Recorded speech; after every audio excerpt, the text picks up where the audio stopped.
Good morning, everyone. Z at Eldred here. I want to make a quick video this morning about what the best tire pressures for your road bike. From all the years that I've been competing and riding, I've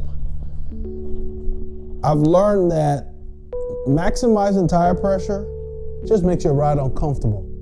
It does not decrease your chances of having flats versus using a more comfortable pressure. Now, a lot of the tires come and they go up to like 120 PSI and so forth. That's just too much in the tires. You will feel every expansion crack, every bump on the road. And actually you spend more time bouncing versus going forward. And it's just not very comfortable. You're not enjoying the suppleness of the actual tire. So it actually makes the tire seem harder. Think about it. Your car, I have a car that I put 32 PSI around all my tires. Well, the maximum pressure on the sidewall says 50. I wouldn't think of even running 40. That's how uncomfortable the ride will be. Well, the same thing with your tires.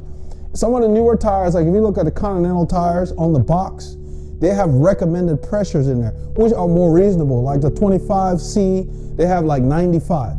And that's what I recommend. That's what I run in my tires. I put 90 in the front and I put 95 in the rear for most of my riding. And if it's raining, I go down 5 PSI in each tire. I put 85 in the front, I put 90 in the back.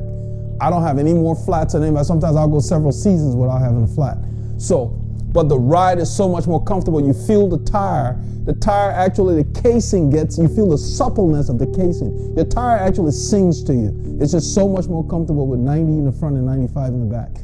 I'm 195 pounds, 190, 195. During the season, I'm about 190. This time of year, between 190 to 195. So I'm a pretty big guy, and I'm running 90 in the front, 95 in the back. Put a little more in the back because that's where you're sitting. But for the most part, that works. You get to really enjoy the tire. The tire doesn't wear out any more than, I think if you put more air in the tire, it's actually very uncomfortable, it's hard, it's bouncy, and you really don't spend your time going forward. You go over any bump and you feel it. So give it a try.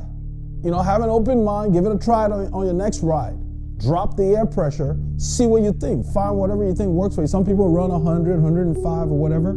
I have found that 90, 95 works for me. All my bikes are metal bikes. I have a couple of steel bikes and a titanium bike, and I use the same tire pressure and it works great. You get to really enjoy these tires. When I put a Vittoria Rubino Pro on my bike and I drop it 90, 95, sometimes I'll put latex tubes in there. I'll do another video about the tubes that I recommend.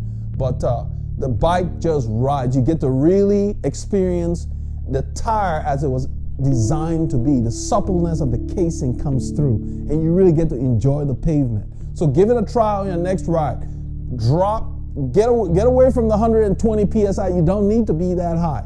Maybe go to 100. Try that. You'll see what I'm talking about. Play around with it. Have an open mind and enjoy it. Stay safe on the roads. I just wanted to point that out. I'm going on a ride and so I'm putting air pressure in my tires and I was just thinking about it and I thought I'd make a quick video to just kind of share that information. So be safe out there. Thanks for tuning in.